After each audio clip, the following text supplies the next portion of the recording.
3 mangas. J'ai sélectionné 3 mangas courts pour t'accompagner en vacances. On commence tout de suite avec celui-ci, Badass Cop and Dolphin. On va suivre un flic un peu rebelle qui a des méthodes pas très catholiques. Du coup, il a été muté sur une île paradisiaque. Enfin, il pensait une île paradisiaque. Il va très vite faire la rencontre de son nouveau coéquipier qui n'est d'autre qu'un dauphin habillé en costard. Déjà là, c'est complètement what the fuck. Ensemble, ils vont devoir enquêter sur une affaire surnaturelle liée à une mystérieuse fillette et aussi à une secte. C'est en 5 tomes, c'est assez court, mais c'est fun. Il y a de l'action, il y a beaucoup d'humour. Et aussi eh bien, des thèmes un peu plus graves développés dedans. Et si tu veux de l'horreur, t'inquiète pas, j'ai ce qu'il te faut. On va aller avec Bloody Cruise. Donc c'est une série aussi en 5 tomes. C'est un manga un peu trash, parce que eh bien c'est un manga d'horreur, mais c'est aussi malaisant psychologiquement, parce que c'est un huis clos.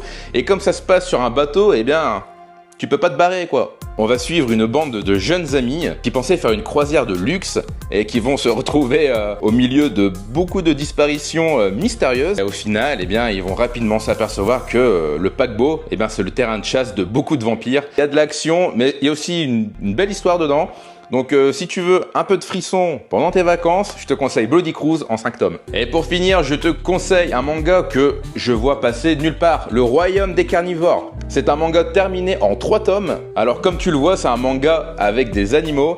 Et bien en fait, dans ce manga, les lions font la loi. Il y a une gazelle qui en a marre, qui prend la fuite. Et en fait, elle va tout faire pour renverser les tyrans. Donc c'est un manga brutal, ultra percutant et c'est super bien dessiné. Et bien tout ça... c'est assez métaphorique, hein, c'est un peu une satire de la société, tu peux vraiment tout ramener au monde actuel, donc ça fait réfléchir, c'est juste super, je le vois pas passer souvent, donc c'est un manga pas connu, mais toujours trouvable, donc c'est en 3 tomes, et franchement j'ai adoré. Allez, je te mets un petit bonus, si t'as pas trop le temps et que tu veux du rapide à lire, un petit one shot, ça s'appelle Hideout. On va suivre un écrivain qui emmène sa femme sur une île, mais pas pour faire des vacances, pour la tuer. On est sur une petite pépite parce qu'il est incroyable et je pense que je vais t'en parler bientôt. Allez gros chacal, partage ça à tes potes fans de lecture et moi je te dis ciao!